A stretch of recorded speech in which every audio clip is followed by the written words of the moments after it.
Langit pagi itu masih sama, namun Aruna merasa semuanya berbeda. Ia melangkah ke sekolah dengan langkah yang lebih berat, bukan karena takut, tapi karena hatinya penuh kebingungan yang mengendap. Dirinya masih terjebak di tengah lorong panjang yang tak jelas ujungnya. Setiap hari, Aruna melewati dinding-dinding yang dipenuhi poster jurusan kuliah, seminar karir, dan acara motivasi.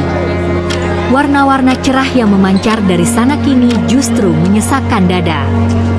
Sekolah yang dulu tempatnya berlari tanpa beban, kini berubah menjadi arena perlombaan yang memaksa semua orang berlari lebih cepat. Teman-temannya tampak sudah memiliki peta hidup masing-masing.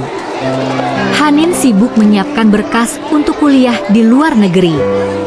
Baskara sudah merancang jalur bisnis yang ingin ia tapaki. Aruna, dia bahkan masih ragu menentukan langkah pertama. Di kelas, pembicaraan tentang masa depan mengalir tanpa jeda. Semua tentang universitas bergengsi, beasiswa, masa depan gemilang. Suara-suara itu bergema dalam kepala Aruna, seperti gema di ruang kosong. Di tengah kebisingan yang riuh, ia hanya menunduk, mencoret buku yang penuh coretan kosong. Kepalanya dipenuhi suara orang lain, tapi hatinya sunyi. Di rumah, percakapan tentang masa depan menjadi pemulangan yang melelahkan. Harapan orang tua, perbandingan yang tak pernah habis, membuat ruang makan terasa semakin sempit. Semakin Aruna mencoba menjelaskan kegelisahannya, semakin jauh suara hatinya terkubur di bawah ekspektasi yang menyesakan. Di media sosial, parade prestasi teman-temannya tampil seperti sorotan lampu panggung yang terlalu silau. Semakin banyak yang ia lihat, semakin kecil dirinya terasa. Semuanya tampak bergerak cepat, sementara aku diam di tempat. Suatu sore, Aruna berjalan ke taman sekolah. Ia menatap langit senja yang mulai meredup. Di bawah cahaya jingga yang perlahan pudar, ia melihat cerminan dirinya di permukaan danau.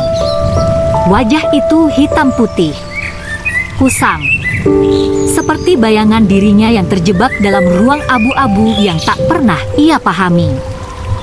Namun di ujung danau, lampu temaram bergoyang pelan, menciptakan lingkaran cahaya samar di permukaan air. Mungkin, dalam ruang temaram pun manusia bisa menemukan jalan kecil yang perlahan mengantarnya pada sesuatu di masa depan.